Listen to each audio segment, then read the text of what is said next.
lads, I want to hear your players to watch in 2023. We're bigging up all the divisions this year. We're bigging up the championship that is going to be exciting. Who are the players that are going to take a hold of it this year and stand up and be counted? Make us excited. Who are they, Paddy? Give me one. I went first last week. Jimmy. Okay, James O'Donoghue. You've done all your research, Jimmy, all over winter. Come on. I did put in some paragraph. This for me, right? I think you have to have a fella who's going to start in National League well, go all the way through the year, who's going to put the hand up, lead their side. Right. So tell it to me.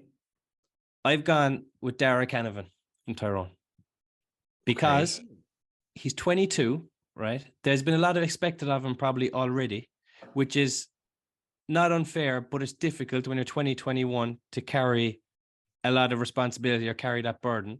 Obviously, who his father is as well, there's additional pressure, right? And his brother. 22. And his brother, yeah, who's breathing down his neck probably for a jersey.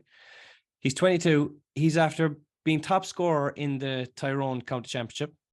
Man of the match in the final. So he has form already. He's also going to slot in there next to McShane, who seems to be coming back around, and McCurry, who's another top forward.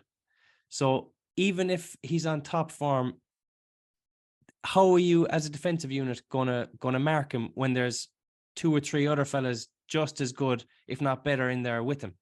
So I think that this is the year where he takes on the responsibility and breathes a bit of life into Tyrone, because as we said last week, they're going to have had a meeting and said, lads, are we either shit or get off the pot, basically. And I think that one of those younger fellas is going to put up their hand and do it. And I fancy Dara Canovan. Well, isn't the thing with him, I think he had a brilliant impact, and he was an impact player when they won the All-Ireland in 21. There's no doubting his talent. You get the sense, I'm not sure they seem to fancy him that much. I'm not sure they trust him fully yet. It's kind of, will we bring him on? Is he better coming on?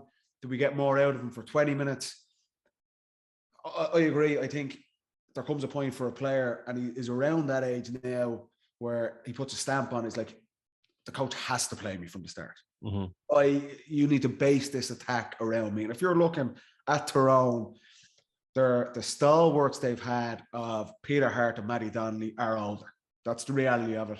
They've had brilliant careers, but they need energy into that team, into the forward line. And I agree. I think he's a perfect type of player for what they need. If you look, and they can get McCurry and McShane. McCurry was probably one of the few players that still came out with a bit of credit last year. McShane never seemed right to me, but he's had He looks sharper now, yeah. He's had basically a year to get back now after his injuries. If those two guys are humming inside, I think Canon's a perfect foil out around the top of the D, out around the 40 to get the ball into them and take some of that burden, responsibility that's been just on Peter Hart and Matty Donnelly for a decade. I think Tyrone need that. But I, to date, haven't got the sense, and look, he's only young, he's 22, like that is young. I haven't got the sense that they fully trusted him yet, Logan and Dewar. I think it's a big year for him. I think there will be an opportunity for it to do that. There's been a lot of turnover in that Tyrone team, and they're crying out for it. I said it last week, I think they'll have a good season. I think that it's a big season for him personally as well. I agree, but I think you hit the nail on the head there. It's the situation that they have at the moment is why I think he has the chance to grow. Because when they won the All-Ireland, he wasn't quite in the starting 6. Then they were stuck in limbo the second year. Do we stick with what we have, or do we kind of leave the new fellas at it? No, it's like blank canvas. Who's putting the hand up here now and going for it? So I think that if his mentality is right, which I know that I'm certain it is, I think that he can put the hand up and just be awesome, because he can play 11 and he can play 15. Do you know? Like, he is the spot for him, isn't it? With the 2 boys behind him. Yeah, he can probably play out a bit. Yeah. But Silky on the ball, I'd take it. I take McCarry, put it that way. He goes for goal as well, which is there's a bit of a dynamism in him there. You know, he's type of footballer, a little bit like Con. He always has goal on his mind, I think, when he gets the ball as well. Yeah, he looks a bit bigger as well. Like, he was very light, you know, in 21, even in 22. So there's probably a bit of physical work that's going to come, and natural physicality is going to come as well. Probably changing again. Yeah, well, his dad always had that, didn't he? The unbelievable ability to just hit the ground and roll and turn defenders and and Yeah. fight. So size never made a difference to the Canovans. Paddy, before you give me yours, just going to let you know that as good as your county shouts were last year, your players to watch, they made sense last year. Oh, predictions. What players we said to watch last? Oh yeah. So I said Paddy, Killian McDade. You nearly said Killian McDade. Paddy went for Matty Tierney, who had a good year by all accounts, but just didn't explode onto the scene, didn't take control of games the way that you may have expected him to after his breakout year in 21. Well, didn't he score a winning penalty against Armagh? He had a really He was good year. taking points from No, he did. He was. He probably was not really his good breakout year. Yeah, he had a good This year. could be his breakout year. And likewise, James, your pick, Ryan O'Donoghue, just didn't happen for him with injuries. And I think it was a good shout in many ways. He was doing very well in the league, but it just didn't happen. So both players last year, in different ways, Cursed there him. were good shouts. No, there were good shouts. They're both very good players. Maybe they listened, and maybe they were just held back a little bit by the pressure that the two of you put on them. I think that's it. I do. So, think the Paddy, burn- correct. with that in mind, who are your players to watch in 2023? Players or player? We're going one player. Well, I have a feeling you've two because you've WhatsApped me too. So who are your players to Have I? watch? Okay. Yes. Thank you for reminding me as I furiously scroll through my WhatsApp. I am excited to see Tommy Conroy at Mayo. Yes. I think everyone, not just Mayo, obviously Mayo supporters, but I think everyone it was a cruel blow for Mayo in particular, but for him. Yeah. Breakout year in 2021, all-star, an exciting player to watch. And it was this time last year. Sigerson game, season gone. Yeah. Unbelievable blow to Mayo. They obviously go on and lose Ryan O'Donoghue as well. It was just a bad disaster. Everything that could have went wrong for them. I'm hoping he's well recovered. He would have got obviously the best of care to rehab the leg and get back in the mix. I think he'll have a massive role for Mayo this year. I would love to see, just purely just to see how this would work, if you got Ryan O'Donoghue, Killian O'Connor back at his sharpest as he can be. I know he's a lot of miles on the clock, but if he can get back to somewhere near his best, and Tommy Conroy inside, those three guys in the full forward line playing off each other. Killian's an unbelievably smart player, so he can bring the other guys into it.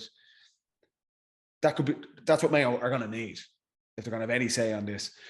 But I just think the way Conroy plays, he's buzzing around the place. He's all action. And I want to see, can he kick on from a brilliant year in 2021? He's lost the season, so I'm no doubt he's mad for road. So I'm excited to see him. And the other before you go on, Paddy, first of all, he has an all-star, so you're cheating there straight away. But wait till you hear the second one. The next one. Secondly, David Clifford. I agree, Tommy Conroy. Oh, so You only- you're to agree. No, I agree. He's a super player, but McShane found it difficult the year after the Cruciate, didn't he? Was McShane not like player of the year a couple of years ago? Are you picking McShane? Since the Cruciate. Oh no, McShane, that's what I'm saying. That's yeah. Like That's what I'm saying. McShane did the Cruciate. You see, he took a year probably to get back to his sharpest. I wonder will that happen to Tommy Conroy? I'm hoping not. I think he's had a year, so I'd say he probably played. He's probably played a couple of games already before going. It's usually kind of 10 months. 9 months, yeah. Yeah, 9-10 months. So are you agreeing with me or not? Or you're saying I'm just picking the guy who's out? Super player, but for the sake of this challenge, you're picking what, an 18-year-old? No, just 20-year-old. not a recognized player. Just you're picking the son of God, James. You're not going that far, right? Paddy, give us your second player to watch. Player to watch. A player with a bit of potential to watch, to keep an eye out for. Tell the kids who to keep an eye out for. I think this young lad has a chance. Jack McCaffrey. The young lad, he's from Clontarf, right? Very fast. Fuzzy hair.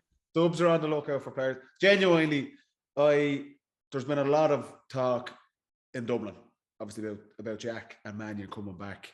As a Dublin supporter, it's brilliant to see these guys back. I didn't think, from knowing the guys, I didn't think I'd ever see them playing with Dublin again. That's the honest to God truth. So it's brilliant that mentally they're ready to give it another go and the challenge of it. I think Jack is fascinating because people are expecting that Jack is going to come back and he's going to be like when he was player of the year. That was 8 years ago. Yeah, he hasn't played really in 2.5, 3 years. Mannion is a different kettle of fish because he's been playing at a really high level with Crokes. He had a couple of injuries, unfortunate, and in Boston. And he was in the States, whereas Jack really hasn't played at all. So it's a big ask. He's not playing any club football, Paddy. No, he had a total break from it. He was doing a lot of work overseas. So that's a big ask. People just assume that Jack is going to come back and he's going to be number 7 for Dublin and he's going to be flying up and down the wing like he was when he was player of the year. I don't think that's realistic. I would hope. It would be amazing if it was. And if he did get to that level, I would have Dublin as favourites to win the All-Ireland. I just don't.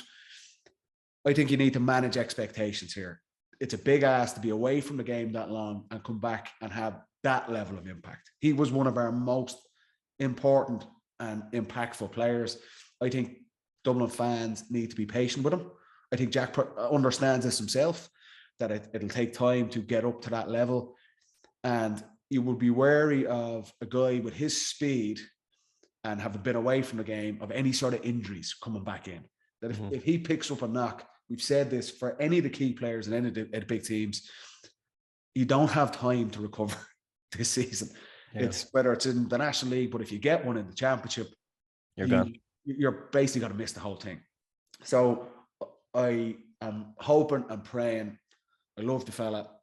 I hope he comes back and has the impact that we all want him to have in Dublin, and that I think he deserves. It's brilliant to see him back, but it's so interesting to see, can he get to those levels?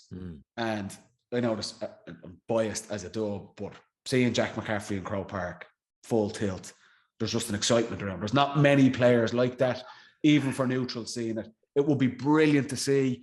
I think Mannion is probably a bit more of a sure thing that he's going to come back and have a really positive impact. But for Jack, I can't wait to see him out there for Dublin. I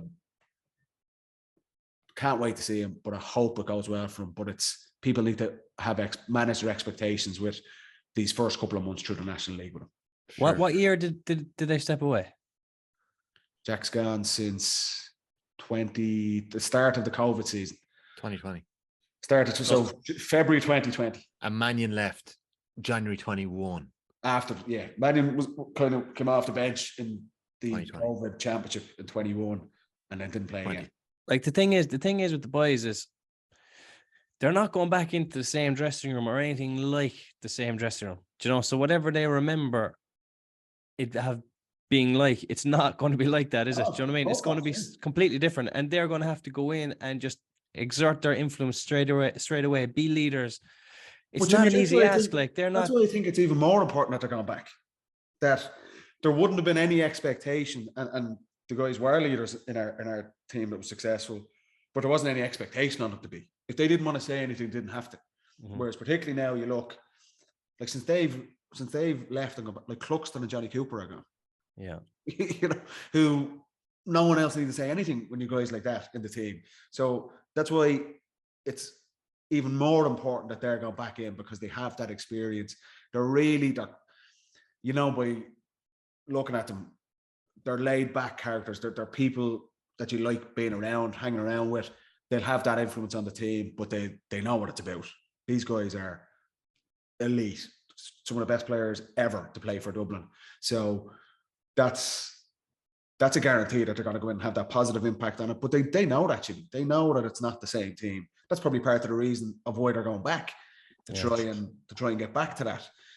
Would McCaffrey have been like, he's not playing football, would he go training himself? what kind of an athlete is he? Obviously, he's naturally blessed, and when he's in with Dublin, he's probably an insane trainer. He would. Just to jump in, we had him on in 2020 on the Bernard Brogan podcast. I was producing at the time, and he was running a 10K in something like 40 something minutes at the time, like something outrageous, doing it around just on his own on a break from work. I think he'd been sending Bernard his times then. So surely he was keeping himself relatively fit, Paddy.